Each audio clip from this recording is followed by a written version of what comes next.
Welcome to Muscles and Malarkey, a podcast about all things strength, fitness, and fun. I'm your host, Mary. Today, we're diving into injuries and how to navigate them. Injuries are one of the most frustrating parts of any fitness journey. Currently, I'm working through this myself.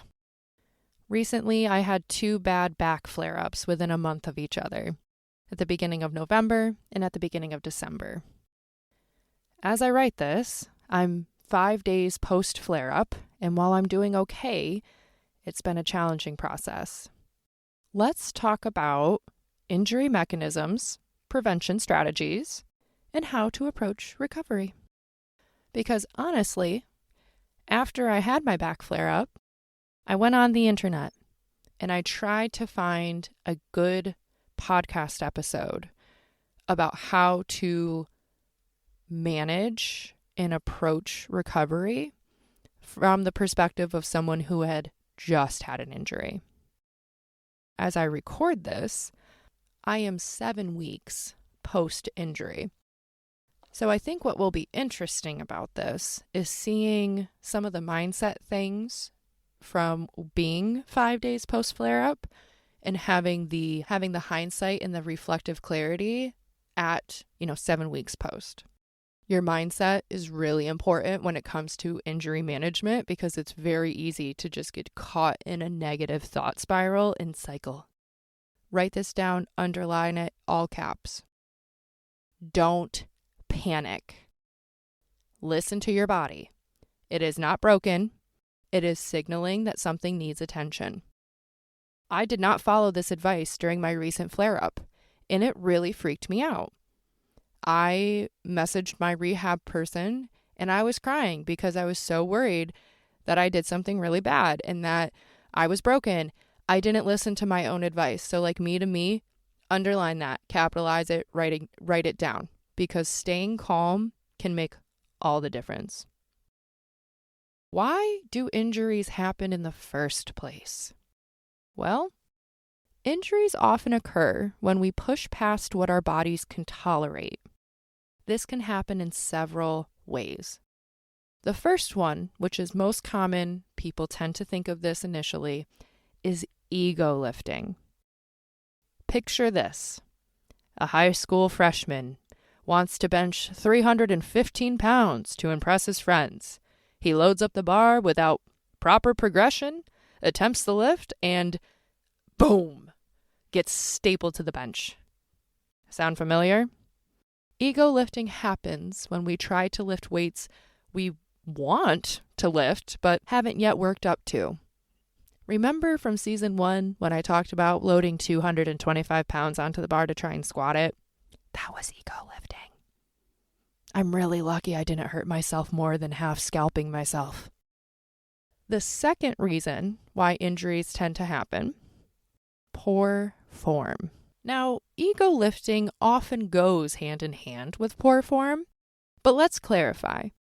There is not one perfect form for everyone. We all have unique leverages and limb lengths that affect our positioning. Now, that said, bad form can still look like an extremely rounded back during a deadlift. Hello, low back pain. Folding like a lawn chair during squats, affectionately called the stripper squat. Somebody come get her. Or bouncing the bar off your chest and hip thrusting your bench press. I think we can all agree that's not good form. And while these bad form takes might get the job done in the short term, they often lead to long-term issues. To say that injuries solely happen from ego lifting and poor form would be extremely narrow-minded and black and white. There's a lot of nuances that go into injuries and how injuries can occur. So I want to touch on the other contributing factors that can influence the potential for an injury to occur. Genetics, age, and overall life stress can also impact injury risk. Some people are naturally just more resilient and they can tolerate poor positioning without issues. Others might have previous injuries that make them more susceptible. Your actual age and training age, which is how long you've been lifting for, also play roles. As we age, our bodies change, and our warm-ups and recovery routines need to adapt. For example, I always thought this was a bunch of malarkey. When I worked in outpatient, I would hear constantly from people, "Oh, once I turned 40, it all went downhill from there. Oh, once I turned 50, it all went down there. Oh, once I turned 60. But I had one patient who was a female, and she told me, once I turned 30, like everything fell apart. And I remember listening to that and being like, oh, haha, that's so funny. And then I turned 30 in 2024. Yeah. And my body's falling apart a little bit. I have had to change how I approach my warm-up and my recovery routines because my body has changed a little bit. And sometimes you get different aches and different pains, and you just have to manage and roll with the punches, even though it's annoying. If you've had a recent injury or a flare-up, I want you to take a step back and ask, how's my sleep? Am I eating enough to support recovery? How's my hydration? How's my stress? Have I been overloading my body outside of the gym? I recommend you ask these questions because, in my experience, many of my injuries stem from life stressors, not just gym activities. For instance, after a whirlwind of travel, poor sleep, and illness, I experienced 2 back flares in quick succession. The stress, lack of nutrition, and reduced recovery time all contributed to my body reaching its limit.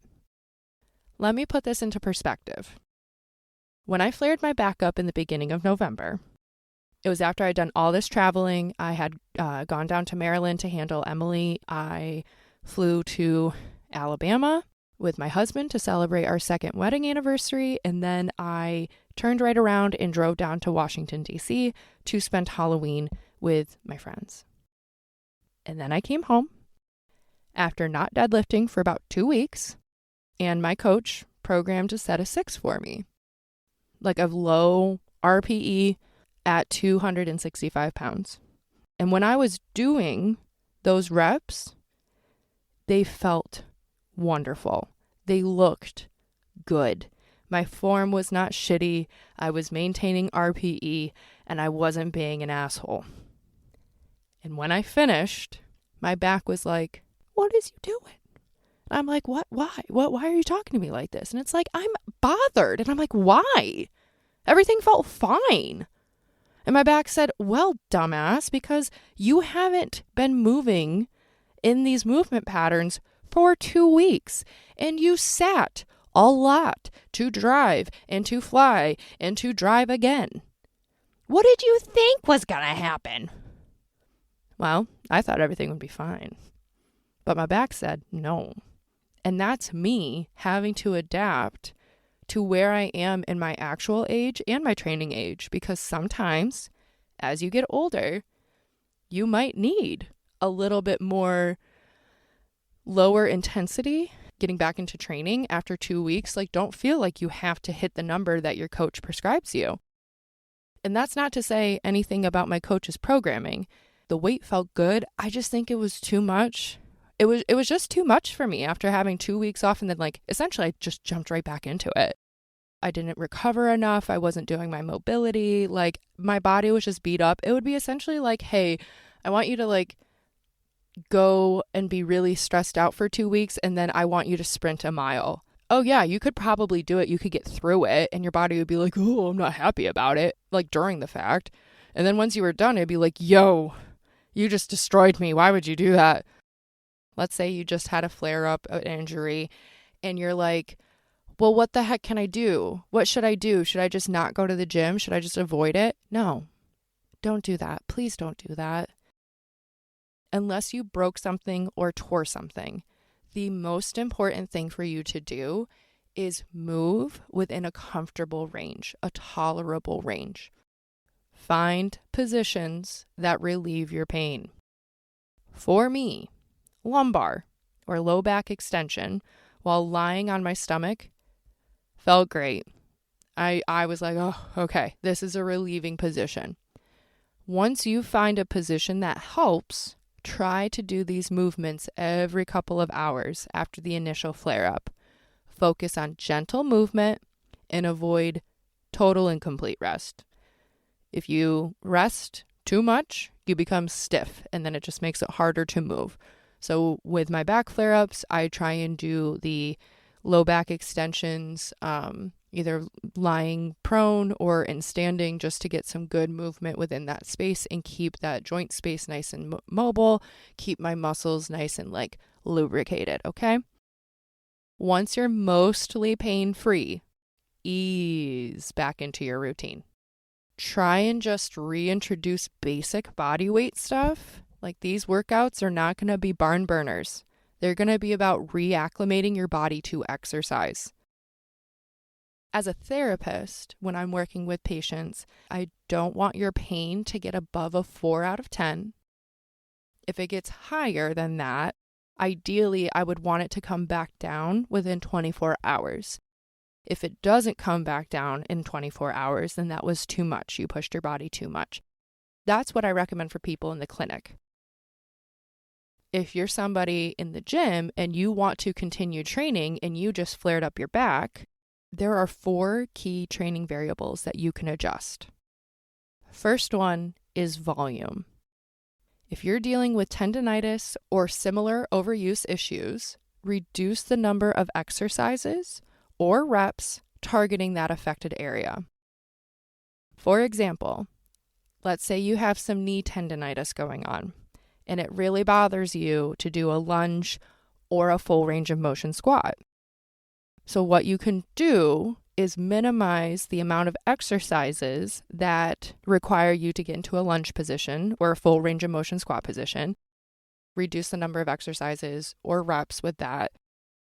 Let's say it feels okay for the first 6 reps, and then if you try and go to a full set of 10, like that's when it really starts to bother you, then stick within that 0 to 6 rep range. That's okay. That totally counts. Now, the second variable that you can adjust is your intensity. You can lower the weight temporarily and build back up gradually. That's something that I've been incorporating with my back, because my goal is to get back to pulling from the floor, which is why I flared it up a second time, because I jumped right back into doing that way too soon because I got too big for my britches, and I was like, I know things, I'm fine, I know my body.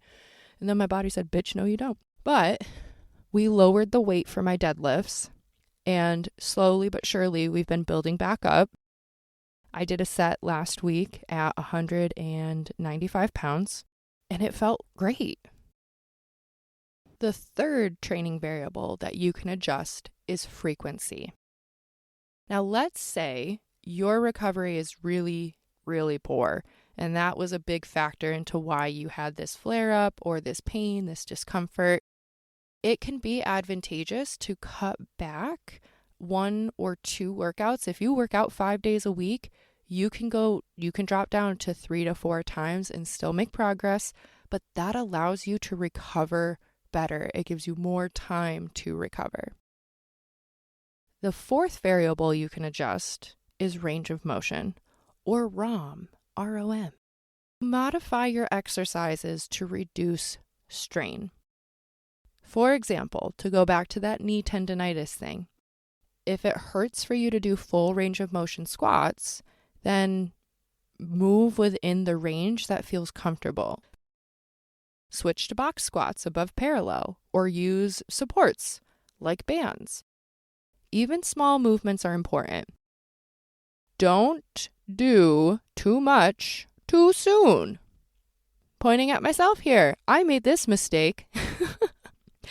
See, on the first day of my flare-up, I tried every rehab trick I knew. Like, I wanted to get my pain under control in 30 minutes. I was like, nope, I'm being so stubborn. I just want to deal with this. I did every rehab trick I knew, which honestly, it likely prolonged the inflammatory stage that I was in, because I was pissed off. My back was pissed off for like 3 days, when normally by day 3, I'm kind of recovering a little bit more. I can do more, but I think because I tried to do too much, it just kept my body in a pissed off state.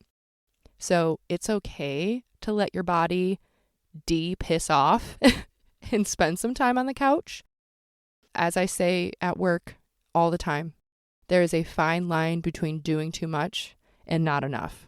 So you got to figure that out for yourself. Sometimes you might need some external support. So for example, since I'm an OT, I know some fun strategies to help with like lower body dressing or toileting.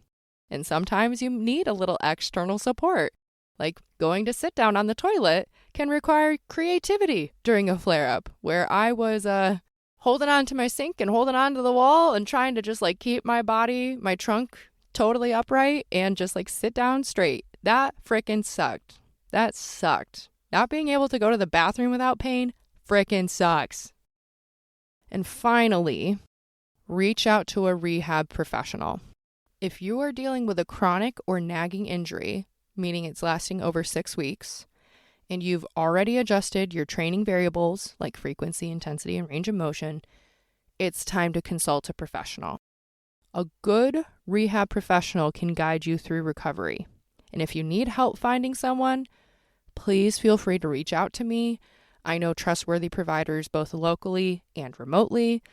And trying to rehab yourself can be extremely overwhelming, and it's freeing to let someone else take the reins. If you are a regular gym goer that enjoys strength training, or an athlete that competes in powerlifting, strongman, CrossFit, Olympic weightlifting, whatever, and you go to a therapist or a rehab professional and they say to you, oh, well, just like stop lifting heavy, that's not helpful. Please go and see a different rehab professional, okay? Because that happened to me. Back in 2018, I had a back flare-up. By the time I could actually get in to see the physical therapist, my symptoms had pretty much resolved. And I remember going to my evaluation and he was like, well, what do you want me to do for you? And I said, I want to minimize the risk of this happening again. And he goes, well, just stop lifting heavy weights. So what you want is for me to cut out a meaningful activity in my life because you don't know, you do not have the knowledge or expertise to help guide me through this. Got it. So here's some of my final thoughts. Remember, we cannot bulletproof our bodies. We are not robots. Injuries happen. And unfortunately, they are a normal part of training, especially when you're a competitive strength athlete and you're pushing yourself. What matters most is how we manage our injuries. You have to work with your body where it's at right now. It is adaptable, resilient, and strong. Now that I'm 7 weeks after this back flare-up, I'm moving totally fine. I have absolutely no pain. I'm able to participate in all my daily activities. I have one more deadlift session and then I can start pulling from like 2-inch blocks. So exciting. Oh my God, we're almost to the floor, baby. Right after I had that flare up, it was bad. It was so bad. I was in so much pain. Like one morning I was laying on my living room floor and I was crying because I was in so much pain. And I thought to myself, oh my God, am I ever going to get past this? Am I ever going to get through this? Yes. The answer is yes. If you just sustained an injury or a flare-up or anything like that, you will get through it. Your body is going to adapt from it. You are going to become stronger. You might need to change some things. You might need to adjust things, but that does not mean you're down and out. That just means you're adapting and growing. If you enjoyed this episode, please follow, share, rate, and review. It helps the podcast grow and reach more people. Do you have any questions or suggestions? Email me at musclesandmalarkey@gmail.com or find me on Instagram at musclesandmalarkey. Yeehaw and yee-claw, everybody.